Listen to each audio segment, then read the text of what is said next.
किसी ने प्रश्न पूछा है, what are the top 3 qualities you want to see in a partner. ऐसे 3 गुण क्या हैं जो आप अपने, इसको पार्टनर कह सकते हैं, जीवन साथी कह सकते हैं, सिंपली साथी कह सकते हैं, उनमें देखना चाहेंगे। तो मेरा तो हमेशा से यही कहना होता है कि हम वैसे ही लोगों को आकर्षित करते हैं जैसे हम हैं। हमारे आसपास वैसे ही लोग आएंगे, वैसे ही लोग मंडराएंगे, वैसे ही लोग मिलेंगे जैसे हम खुद हैं, जैसे हम स्वयं हैं। अब आप ध्यान से देखिए संसार को, अपने आसपास के माहौल को। तो अगर सिगरेट पीने वाला है तो उसकी सिगरेट पीने वालों से दोस्ती हो जाएगी। अगर शराब पीने वाला है तो उसकी शराब पीने वालों से दोस्ती हो जाएगी। अगर किसी को ये पसंद है कि मोटरसाइकिल पे हिमालय में घूमने जाऊं, तो वो अपना वैसा ही समूह, अपना वैसा ही ग्रुप बना लेगा, ऐसे ही लोगों को ढूंढ लेगा। तो ये तो एक साधारण बात हुई, एक नॉर्मल बात हुई कि हम इस तरह के ही लोगों को ढूंढते हैं। लेकिन ये प्रश्न थोड़ा सा उससे और आगे जाता है कि हमारा जीवन साथी कैसा होना चाहिए। यहाँ पार्टनर से मैं अर्थ निकाल रहा हूं जीवन साथी। देखिए, वैसे तो कोई भी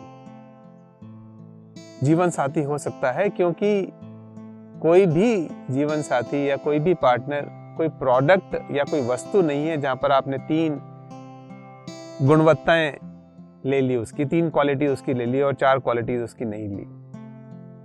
हर मनुष्य में कुछ क्वालिटीज हैं, या कुछ अच्छा है, कुछ बुरा है। अच्छा बुरा भी अपने आप में रिलेटिव है। अच्छा बुरा अपने आप में एब्सोल्यूट है नहीं। तो ये कहना बड़ा मुश्किल है कि कौन से गुण अच्छे हैं, या कौन से गुण होने चाहिए, या कौन से अवगुण नहीं होने चाहिए।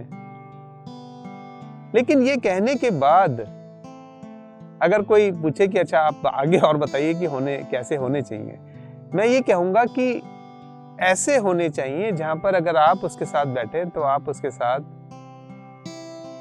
बड़े कूल हो, बड़े काम रहें, बड़े शांत महसूस करें।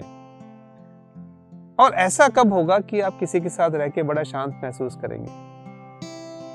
किसी के साथ रह के बड़ी शांति तब महसूस होती है जब वो आदमी या वो इंसान अपने आप में अपने आप को पूर्ण समझे, जब उसके अंदर शांति हो, जब उसके अंदर एक ठहराव हो, जब वहां पर वो विचारों की रेलम पेल है वो कम हो। ये शांति तभी आएगी। वस्तुतः जैसा मैं हमेशा कहता हूं कि हम अपने अतीत का प्रोडक्ट हैं, हम अपने आप के हैं ही नहीं। तो जब भी हम किसी के साथ बैठते हैं हम अपने अतीत में ही होते हैं। हमारे सारे प्रेफरेंसेस कह लो या प्रेजुडिसेस कह लो, हमारे सारे विचार ही हमें वो बनाते हैं जो हम हैं, और वो सब कुछ अतीत से आ रहा है। और जब वो उसका एक पुलंदा हमारे दिमाग में बन गया, उसका एक बॉक्स हमारे दिमाग में बन गया, तो फिर बड़ा कॉन्फ्लिक्ट है। फिर हम थोड़े इधर हैं, थोड़े उधर हैं, बड़े डिवाइडेड हैं। अब अगर आप ऐसे व्यक्ति के साथ बैठेंगे जो बड़ा डिवाइडेड है, जो सॉर्टेड नहीं है, जो अपने आप में मग्न नहीं है, तो वहां पर आपको भी ऐसी ही फीलिंग आएगी। ऐसे व्यक्ति को समझना बड़ा ही कठिन काम है, क्योंकि वो आज कुछ और चाहेगा, कल कुछ और चाहेगा, वो कह कुछ और रहा है, सोच कुछ और रहा है, कर कुछ और रहा है, क्योंकि अंदर दिमाग में, मन में वो सब कुछ चले जा रहा है। तो एक तो ये बड़ा जरूरी है कि ऐसा व्यक्ति मिले जो अपने आप में सॉर्टेड हो, जो क्लियर हो, जिसका दृष्टिकोण साफ सुथरा हो। दूसरा, जहां पर महत्वाकांक्षाएं बहुत ही हावी होती हैं, ऐसे व्यक्तियों के साथ निभाना थोड़ा सा मुश्किल काम है। और मैं ये नहीं बोल रहा कि आप महत्वाकांक्षा न रखें। हालांकि ये संसार जिस तरह से काम करता है, हमारी महत्वाकांक्षाओं से ज्यादा कुछ होता नहीं है।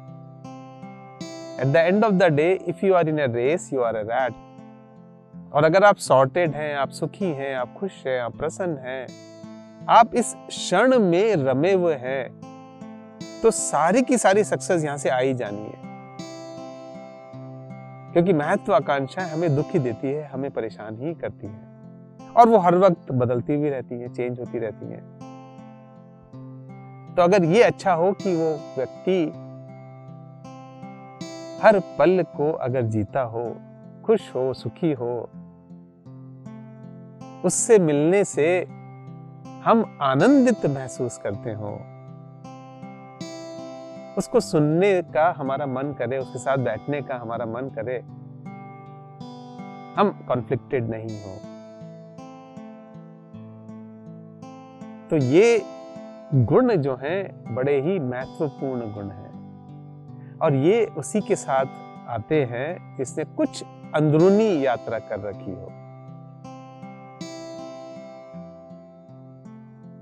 और ये दोनों, ये सारे गुण जो आप में हैं, वही आप उसमें ढूंढोगे। तो ये जो यात्रा है, साथ की यात्रा है। हम जैसे हैं हमें वैसा ही मिलेगा, हम वैसा ही ढूंढेंगे, जाने या अनजाने। तो ये ना समझें कि आप ऐसा कोई ढूंढेंगे, ये तो आपको मिल जाएगा। अगर आप सॉर्टेड हैं तो आपको सॉर्टेड मिलेगा, आप अगर कॉन्फ्लिक्टेड हैं तो आपको कॉन्फ्लिक्टेड मिलेगा।